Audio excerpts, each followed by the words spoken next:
Ladies and gentlemen, boys and girls of all ages, it is that time. Bobby and John go curling. How excited are you, Bobby?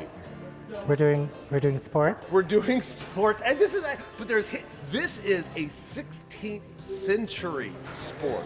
There's so much heritage involved. So really, not only is it athleticism, we're really celebrating history and the Scottish culture. Nah, it just seemed like fun, and I wanted to see how good you were. Sports? We're at the wonderful Centennial Ice Arena. All the wonderful winter sports, the ice sports that we get to do out here in Billings.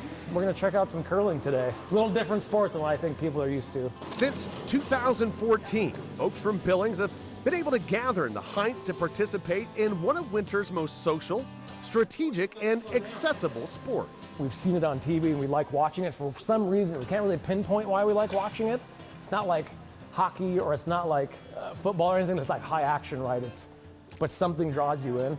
So I think that interest helps draw people in, but then when you start to say it can involve anyone, like it does not matter your level of athleticism, doesn't matter how old you are, doesn't matter what you look like, your shape, anything like that. You can come out and give this a try, and that's, I think, the final kind of hook that gets you. You can come out and just have a good time. It's a very social sport. I did it! The bi-weekly club has both a competitive lane and an instructional lane because, of course, with anything new, there's a lot to learn. Aim right in his room. And when you let go, you're going to curl it that way, which will... Wait, bro, is that where they call it curling? That's where they call it curling.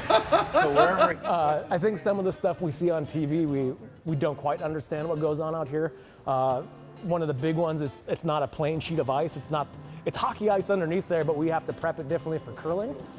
If this was a dedicated arena, obviously it'd be different, but there's a whole different version of the ice that's out there that makes it slick.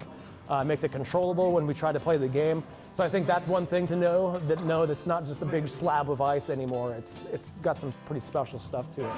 On top of that, you'll realize how easy it might look, like any sport, right? It looks a little easy, and you go out there and go, oh, muscles that I didn't know exist, or oh, a skill that I didn't know I would never have to try to flex a little bit. And that's always fun to see and then learn, but then also go, oh, okay. Once you start to figure it out, as like anything, it becomes more fun. And you just want to keep doing it and keep playing. This nonprofit is excited to accept new members. Fees help with ice times, the new ice rink at Amen Park, and general equipment maintenance. It's good folks having a good time playing a good game. Very good. I would say if you're looking for something fun to do, something to be social with, but also has that competitive edge, curling's great for that. It's as much impact as you want it to be. I don't want to say it's low impact all the time, like on body-wise or athleticism-wise, but there are ways to mitigate that too. There's always different ways to make this sport happen. So if you got something a little tweaky from other big sports that you used to play, it's a pretty good one to play, but still highly competitive, still out there to do your thing. I've got to meet some pretty awesome people throughout all the years of curling here and other places that we travel to go and play. So it's very social, very awesome just to get the human part of it. I don't think you get that a lot in other sports. It's kind of come play and then leave, right? You don't talk to the other team. You don't cheer on the other team. Curling's just, somebody makes a good shot, it doesn't matter who it is. It's something to celebrate, and that's always fun. It's just fun to get that attitude in. Look at my team.